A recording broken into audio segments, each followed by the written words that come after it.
ሳህን ከረን ደቀማሪ በከፊል ምጽዋ ደንገሎ ድንዳ ነፋሲት አምባትካላ ሰገነይቲ ናቅፋ ወዘት በሻዕቢያ እጅ ወደቁ።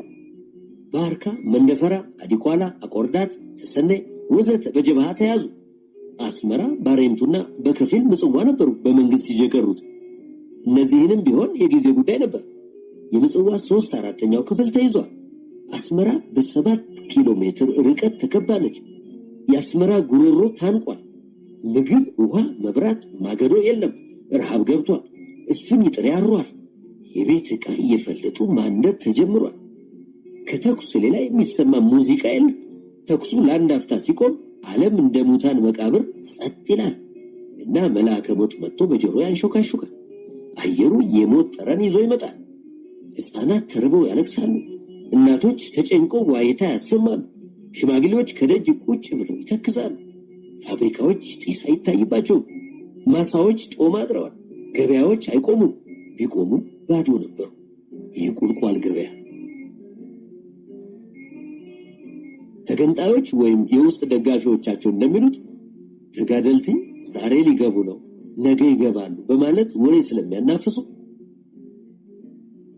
ቆራጡ ይምጡ ምን አለ ሞተን አንጠብቃቸው በማለት በህይወቱ ቆርጦ ሲጠባበቅ፣ ሌሎቹ ደግሞ የተገንጣዮች ደጋፊ ባይሆኑም እዚህ ቁጭ ብለን እንዴት እንጠብቃቸዋለን፣ ባይሆን ወጣ ብለን ከነሱ ጋር ከበረው እየመታን ብንገባ ይሻላል በማለት በድል አጥቢያ አርበኝነት ከከተማው እየወጡ ይኮበልሉ ነበር። አምባሻ ጋግረው ጠላ ጠምቀውና ቄጤማ ጎዝጉዘው የነ ንሳቶምን ወይም ተጋደልቲን በድል መግባት ይጠባበቁ ነበር። በኤርትራ ክፍለ ሀገር ታሪክ ውስጥ የበላይነትን ያገኛል ተብሎ የሚገመተውን ኃይል ተቀብሎ የማስተናገድ ዝንባሌ አዲስ ነገር አይደለም። በ400 ዘመን የትግል ታሪክ ውስጥ አንዱ ኃይል ሲሄድና ሌላው ሲመጣ ማየት የተለመደ ነገር ሆኖ ቆይቷልና አድርባይነት ሁለተኛ ተፈጥሮ ሊሆን ምንም አልቀረው። መጠራጠር ይበዛል። የቶማሶች ቁጥር ቀላል አይደለም። ለማንኛውም ነገር ለተገንጣዮች መጠናከር ምክንያት የሆነው ምን ነበር? አንደኛ፣ በኢትዮጵያ አብዮት ላይ ከውስጥና ከውጪ የደረሰው ከባድ ውጥረት ምናልባት እንደ ዋነኛው ምክንያት ሆኖ ሊጠቀስ ይችላል። በጊዜው የነበረው ሰራዊት በምስራቅ፣ በደቡብ፣ በሰሜንና በመሃል ሀገር በየግንባሩ የተቃጣውን ግፊት ለመቋቋም በቂ ኃይልና ትጥቅ አልነበረውም። በዚህ ላይ የቆመለትንና የሚዋጋለትን ዓላማ ጠንቅቆ የሚያውቅ ሰራዊት ካለመሆኑም ሌላ ሰራዊቱ ያው የማህበረሰቡ አካል እንደመሆኑ መጠን መኢሶን፣ ኢሃፓ፣ ወዝሊግ፣ ኢጫት፣ ሰደድ፣ ኢድህ ወዘተ በሚባሉ ጊዜው በፈጠራቸው የፖለቲካ መስመሮች ውስጥ የተከፋፈለ የተዳከመና ለጥቃት የተጋለጠ ነበር። ሁለተኛ፣ በኢትዮጵያ ላይ የቆየ ዓላማ ያላቸው የአካባቢው መንግስታት በሀገሪቱ የተፈጠረውን አስጊ ሁኔታ በመጠቀምና የቆየ ህልማቸውን እውን ለማድረግ ከምንጊዜውም ይበልጥ እንደ ጅብ ተጠራርተው በመነሳት ተገንጣዮችን አፍንጫቸው ድረስ ያስታጠቁበት፣ በስውር በኢትዮጵያ ምድር ላይ ወታደራዊ ኃይል ያሰለፉበት ጊዜ ነበር። በጊዜው አብዮቱ የሚተማመንበት የውጭ ኃይል አልነበረው። አሜሪካ አዲስ መሳሪያ የመስጠት ጉዳይ ቀርቶ ቀደም ሲል ለኢትዮጵያ የሸጠችውን መሳሪያ አግዳ ይዛለች። የምስራቅ አውሮፓ ሀገሮች ከሶቪየት ህብረት ጭምር የኢትዮጵያን አብዮት ባህሪና ይዘት እስኪረዱ ድረስ በታዛቢነት ቆመው የሚመለከቱበት ጊዜ ነበር። የኢትዮጵያ ሰፊ ህዝብ ከራሱ ሌላ የሚተማመንበት ኃይል አልነበረውም። መደራጀት የጊዜው አንገብጋቢ ጉዳይ ቢሆንም ውስጡን ይካሄድ የነበረው የፖለቲካ መስመሮች ሽኩቻ በታኝ ሁኔታ እየፈጠረ ያስቸግር ነበር። በመሆኑም አብዮቱ በጊዜው የራሱን ኃይል በአዲስ መዋቅርና መንፈስ ለመገንባት ፋታ ያጣበት ቀውጢ ጊዜ ነበር። ሶስተኛ፣ በኤርትራ ክፍለ ሀገር ተደራጅተው የሚገኙት ኃይሎች ጸረ ፊውዳል፣ ጸረ ኢምፔሪያሊስቶችና ጸረ ቢሮክራሲያዊ ካፒታሊዝም አቋም አላቸው በሚል ግምት አብዮታዊ መንግስት ገና ከመመስረቱ የመረጠው የእርቅ ጎዳና በተገንጣዮች ዘንድ እንደ ድክመት በመታየቱ አንድም ሞራላቸውን ከፍ አድርጎ ሲያበረታታቸው፣ ሁለትም ነፃ ንቅናቄ እንዲያደርጉና ፕሮፓጋንዳ እንዲያካሂዱ ደህና የድል በር ከፈተላቸው። በመሆኑም የሚመካበት ኃይል ያጣ የመሰለው ህዝብ እየኮበለለ ሄዶ የተገንጣዮችን ኃይል ያሳብጥ ጀመር። በመሆኑም አብዛኛዎቹ የኤርትራ ከተሞች በወንበዴዎች ላይ ወደቁ። በዚያን ቀውጢ ጊዜ ነበር ሁለተኛው ነፃ አውጪ አብዮታዊ ሰራዊት አብዮታዊት ኢትዮጵያ ወይም ሞት በማለት በየአቅጣጫው በቆራጥነት ሲተም የመጣው። ሰራዊቱ የኤርትራ ሰፊ ህዝብ አንድ አካልና አለኝታ በመሆን በየጎራው በድል አድራጊነት ይተም ጀመር። በልዩ ልዩ ግብረ ኃይሎች ስር የተሰለፈው ሁለተኛው ነፃ አውጪ አብዮታዊ ሰራዊት በሚያስደንቅ ፍጥነት የጠላትን ምሽግ ድባቅ እየመታ ነበር ወደፊት የሚገሰግሰው። 501 ግብረ ኃይል ከሰቲት ሁመራ ተነስቶ በአሊ ጊደርና በተሰነይ በማድረግ ከንጥጮ ተነስቶ መረብን ከላይ በመሻገር በሸንበቆ አድርጎ ከመጣው ከ502 ግብረ ኃይል ጋር ባሬንቱ ላይ ይገናኛል። 501 እና 502 ግብረ ኃይሎች እንደገና 508 ግብረ ኃይል ተብለው ግማሹ ላዩን ወደ መሳሊት ሲገሰግስ፣ ሌላው ደግሞ ወደ ታች ታጥፎ ወደ ከረን ካመራ በኋላ ከአስመራ አካባቢ በመነቃነቅ በለዛ፣ እንባደሮ፣ አዲ ገብሩና ኢላበርድ ላይ ይገኙ የነበሩትን የጠላት ምሽጎች እየሰባበረ ከመጣው ከ506 ግብረ ኃይል ጋር ከረን ላይ በድል ይገናኛል። በሃና በለ የተከፈለው የ503 ግብረ ኃይል ተልእኮ እንደሚከተለው ነበር። 503 ሀ ግብረ ኃይል የተነሳው ከአዲግራት ሲሆን በራማ አድርጎ መረብን ከተሻገረ በኋላ አዲኳላን፣ መንደፈራን፣ አረዛን፣ ኮዚ የአምተራ አምኔና ድባሯን በቁጥጥር ስር በመዋል ሸከቲ ላይ ከ506 ግብረ ኃይል ጋር ይገናኛል። እንዲሁም ከአድዋ በመነሳት ጾረናን ተሻግሮ የመጣው 500 ለግብረ ኃይል በደቀ መሐሪ አድርጎ ከ503 ሃና ከ506 ግብረ ኃይሎች ጋር ይገናኛል። ከአሰብ በመርከብ ምጽዋ የገባው 500 ግብረ ኃይል የጠላትን አከርካሪ ዕዳጋ ላይ ሰብሮ የዶጋሌን፣ የደንገሎን፣ የእምባት ካላን፣ የጊንዳአንና የነፋሲትን ምሽጎች በመሰባበርና የአስመራ ምጽዋን መንገድ በመክፈት አስመራ ይገባል። በሁሉም አቅጣጫ የድል ጉዞ ነበር። ከዛሬ ነገ እንገባለን በማለት በአስመራ ከተማ ዙሪያ እንደ ጆፌ አሞራዎች አሰፍስፈው የነበሩት ወንበዴዎች የኋሊት ማርሽ አስገብተው ወደ ሳህል በረሃ ከመፈርጠጥ ሌላ ምርጫ አልነበራቸውም። አሁን ጀብሃና ሻዕቢያ በሳህል በረሃ ይፋጠጡ ጀመር። አንድነታቸው ሳይሆን ልዩነታቸው እየጎላ መጣ። የሳህል በረሃ ለሁለቱ ድርጅቶች ጠቦ አይደለም፣ አብረው ለመኖር ስለማይችሉ ብቻ ነበር። እንደገና እንግሊዝ ቀብሮት የሄደው ቦምብ ስራውን መስራት ጀመረ።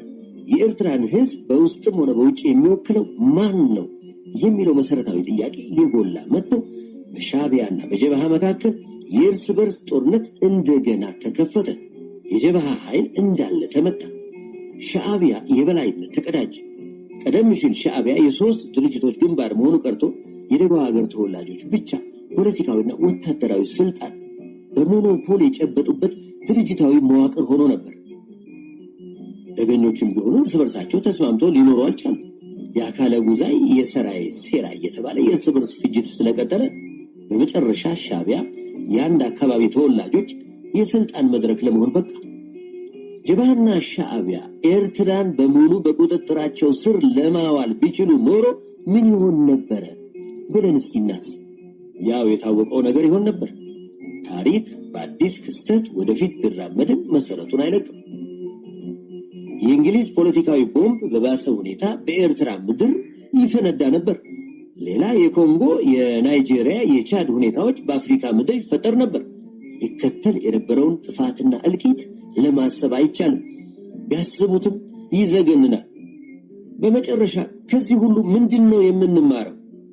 የዚህ ክፍለ ሀገር ችግር በአብዛኛው ከውጪ ተጽዕኖ የሚመነጭ መሆኑን ነው።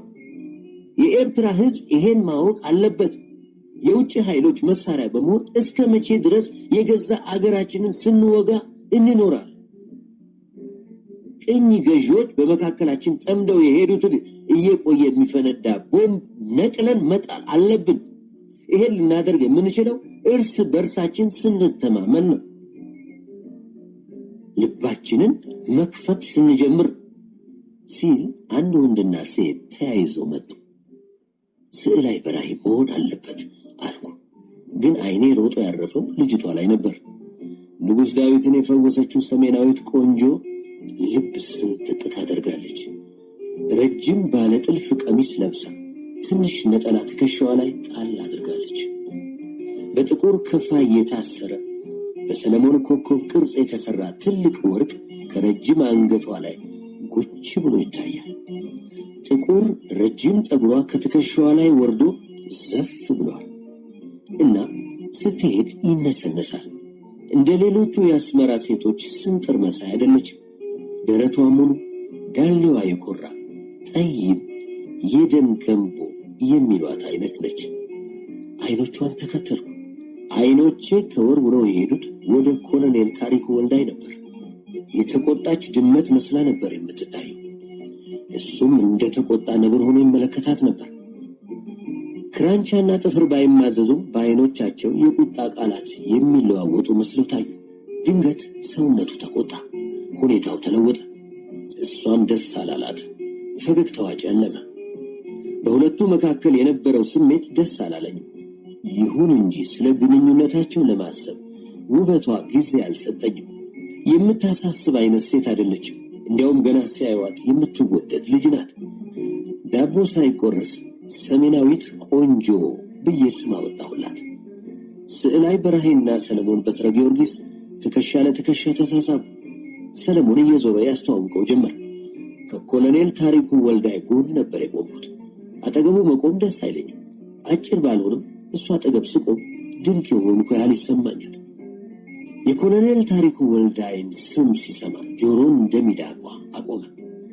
ወደ ላይ አንጋጦ እንደ ድንቅ ሲመለከተው ከቆየ በኋላ ኤይ ሳልሽ ኮኔሬ ከመቀኒያ ብሎ ትከሻውን አገላብጦ ሳመው። ስዕላይ ጀግና አይመስልም። ለመሆኑ ጀግና ምን ይመስላል አላውቅም። አንዳንድ የማውቃቸው ጀግኖች አጭሮች ናቸው፣ ሌሎቹ ወፍራሞች ናቸው። የተቀሩት ደግሞ ሰው ቀና ብለው የማያዩ አይናፋሮች ናቸው። ስዕላይ ቁመቱ ዘለግ ያለ ቀጭን ጉረኛ ብጤ ነው። አይኖቹ ትናንሽ ናቸው። ጠጉሩ ብን ብላ የሳሳች ናት። ልብስ መርጦ መልበስ የሚያውቅ ይመስላል። ባለሽምትር ቡላማ ልብስ ከነሰደርያው ለብሷል። አሁንም አይኔ ከልጅቷ አልተለየም። እሷም የት ነው የማውቀው በማለት ሳይሆን አይቀርም አንዳንዴ ውብ አይኖቿን ጣል ታደርግብኝ ነበር። በዚያ መከረኛ ቴሌቪዥን አይታኝ ይሆናል። አንዳንድ ጊዜ አንዳንድ ሰዎች በቅርብ የሚያውቁኝ መስሏቸው ሰላምታ ከሰጡኝ በኋላ ግር ሲላቸው ሳይ ያስቁኛል። ላይ ላዩን ልሳቅ እንጂ ውስጥ ውስጡን ታዲያ ያናድደኛል። መልኬን የሚያስታውስ ሁሉ አያውቀኝም። ዝና ሙላጭ ነገር ነው።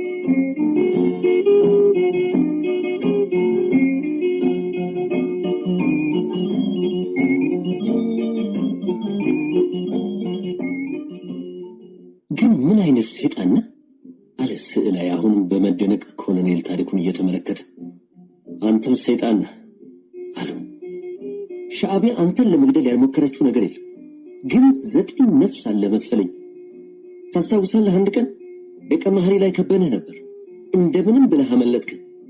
ጥይት ለምን እንደማይመታ አይገባኝም። ቀጭን ስለሆንኩ ይሆናል። በጣም ደፋር። 2 መትረየስ በግራና በቀኝ እጅ ይዘህ ደረትህን ገልብጠህ መሃላችን ስትገባ ይገርመኝ ነበር። እጠላህም አደንቅህም አከብርህም ነበር። ያ ሁሉ አለፈ። በሕይወት ኖረን ለዚህ መብቃታችን ጥሩ ነው አለ ስዕላይ። ሲናገር ይቸኩላል። ንቅናቄ ሁሉ ፍጥነት አለው። ኮሎኔል ታሪኩ በዚያ ቁመቱ ላይ እያንዣበበ አንተንም የምጠላህን ያህል አከብርህ ነበር። አላላ የሰራህን ስራ ትዝ ይልሃል? እንደዚያ ከበንህ እየተኮስክ ሰንጥቀህን ስትወጣ አይኔን ለማመን አቅቶኝ ነበር። ደቀ መሐሪ እንደዚያ ፈራርሳና እንዳልነበረች ሆና ሳያት አንተን ለመግደል ያልማልኩት መሐላ አልነበረም። ደቀ መሐሪ የተወለድኩባት ከተማ ናት። መቼም ሕይወት የምትሄድበት መንገድ አይታወቅም አለ ኮሎኔል ታሪኩ ወልዳይ። ስዕላይ ተወራጨና ያጠፋሁትን ያህል ለመካስ ዝግጁ ነኝ። ኃጢአተኛው ተመልሷል። ከእንግዲህ ወሳኙ ነገር ለመጪው ጊዜ ነው። ያለፈው አልፏል ብሎ ወደ እኔ መጣ። ሰለሞን አስተዋወቀን። ፎቶግራፍ እንደሚያነሳ ሰው በጣም አተኩሮ ሲመለከተኝ ከቆየ በኋላ ለምንድን ነው ወዶ ገብ እያላችሁ የምትጠሩ? እኛ ውሾች አይደለንም፣ ሰዎች ነን። በእውነት እኛ ከበረሃ የተመለስን ሰዎች ሁኔታ ያሳዝናል። የወንበዴዎች የውስጥ ደጋፊዎች በየመንገዱና በየቡና ቤቱ ሲያዩን ይተፉብናል። ወንበዴዎች በራዲዮ ጣቢያቸው ከሃዲዎች፣ ፈሪዎች፣ ራስ ወዳዶች ይሉናል። መንግስት ደግሞ ምንም እንኳን ምሕረት ቢያደርግልንም ሙሉ እምነት የሚያሳድርብን አይመስልንም። እናንተ ጋዜጠኞች ይባስ ብላችሁ ወዶ ገብ የሚል የውሻ ስም ትሰጡናላችሁ? ምንድነው እንዲህ አይነት ነገር እንዴ? አንዴ የከዳ ሁልጊዜ ከሃዲ ነው ያለው ማን? ሌላ ስም እንፈልጋለን። አዎ ቶሎ ብላችሁ ብትለውጡት ይሻላል። በረህኛ እንዳንላችሁ አውሬ አይደላችሁ። ሰርጎ ገብ እንዳንል ደግሞ አይሆንም። በሰላም የተመለሱ እንዳንል ሰላማዊ መሆን በተግባር መታየት አለበት። መላ ያጣ ነገር ሆኖብን ነው እኮ አልኩት።